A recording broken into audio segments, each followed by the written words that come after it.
great to see you again. Congratulations on the film. Thank you. You've had a great year with Batman and Terminator and Public Enemies. I wonder what drew you to the character of Melvin Purvis?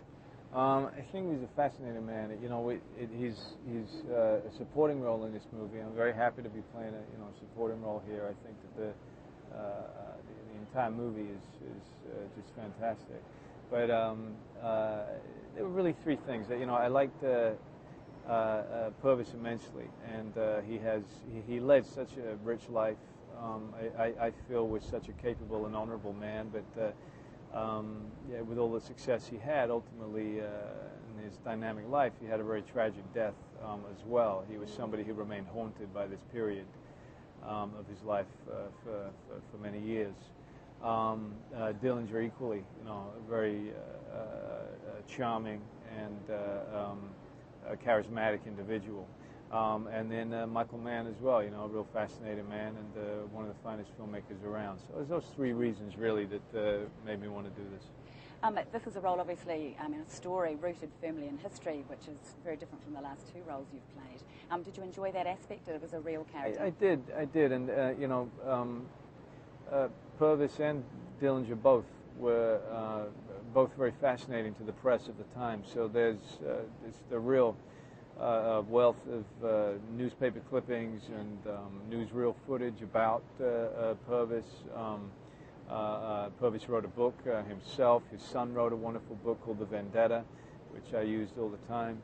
I was able to meet with his remaining family and friends and go to his hometown, and it's very nice having that investigative quality to a part, and then also we were helped greatly by the FBI, and they really gave us some wonderful access.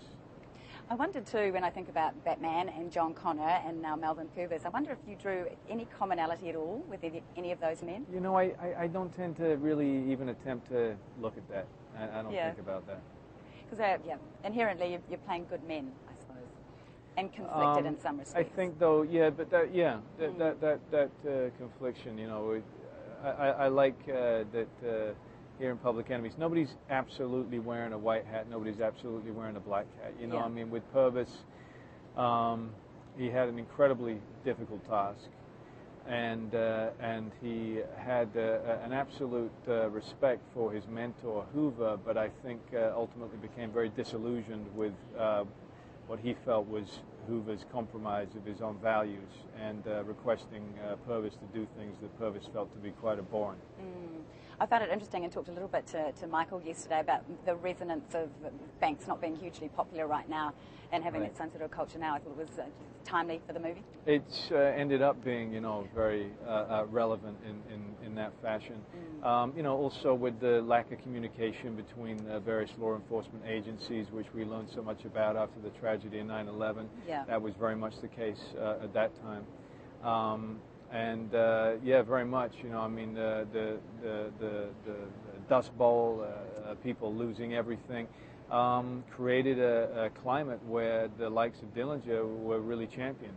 Yeah, you were pretty handy with your rifle. He was a good marksman, wasn't he? He was an excellent. Did you enjoy that side of it? He was excellent with weapons. He was a country boy who grew up hunting, and so he was very capable with that aspect. Yeah. Have you had much gun handling in your lifetime? I have had to, and and also this period was a wonderful, characterful period. I mean, you look at everything about them, the clothing, the cars still had an artistry to it.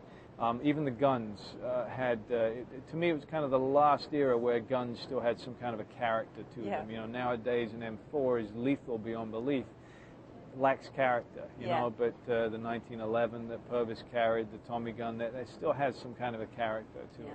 The cachet, pretty cool. Now, there doesn't seem to be an accent that you can't do. I'm wondering if we can teach you the New Zealand accent one of these days. It may take a bit of time. Everything does with me. I'm not a quick learner with anything. It takes a lot of work always. They're very flat vowels, and it's not very easy apparently, so when you do it, good luck. Okay. Thank you so much. Thank you. Congrats again on the film. Cheers.